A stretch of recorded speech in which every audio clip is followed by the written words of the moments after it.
Hello বন্ধুরা, তোমরা সবাই কেমন আছো? আশা করি ভালোই আছো। তো দেখতেই পাচ্ছ গাছের জল দিয়ে দিনের শুরুটা করলাম।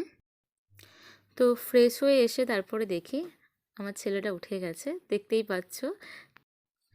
তো বাবানের দেখো ঘুম থেকে উঠেই ওর কি হাসি। তারপর নিজেই একা একা খেলতে শুরু করে দিল। তারপর বাবানকে নিয়ে একটু জানালার ধারে বসলাম। তো বাবু জানলার ধারে বসে প্রাকৃতিক দৃশ্য মানে বাইরের দিকে দেখতে খুবই ভালোবাসে।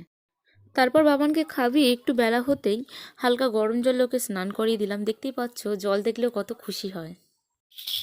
স্নান করা হয়ে গেল, তারপর গা মুছিয়ে ওকে একটু তাওয়াল দিয়েই মুড়িয়ে রাখলাম। তো হাতে খেলনা নিয়েই খেলতে শুরু করে দিল।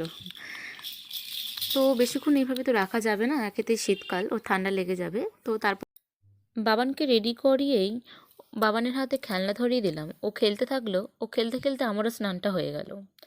তো স্নান সেরে এসে দেখি বাবান এখনও খেলনা নিয়ে খেলা করছে।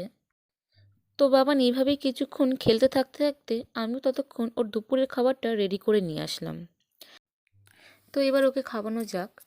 তো ওর খাবার এবার আমি শুরু করিয়ে দিলাম। তো ওকে খাওয়াতে খাওয়াতে নানা রকম গল্প করলাম।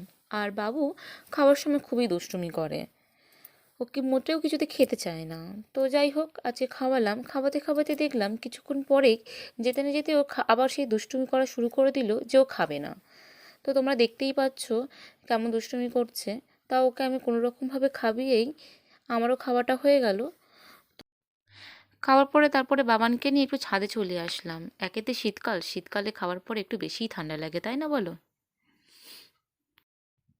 তো ছাদে এসে দেখি খুব একটা রোদ ছিল না। দেখতেই পাচ্ছ তোমরা, হালকা হালকা রোদ ছিল, কিন্তু বেশ ভালোই লাগছিল। বাবানও হাই তোলা শুরু করে দিয়েছে। এবার ওকে ঘুম পাড়াতে হবে। যাই হোক, তার আগে তোমাদের একটু দেখাই ছাদে কি কি গাছ আছে। চলো এক ঝলক একটু দেখে নাও।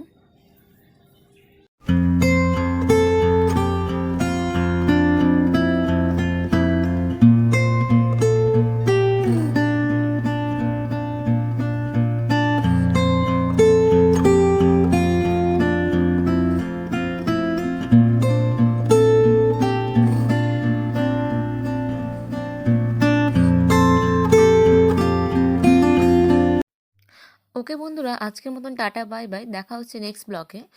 আর এটা আমার ফার্স্ট ব্লগ, কেমন লাগলো অবশ্যই কমেন্ট বক্সে জানিও।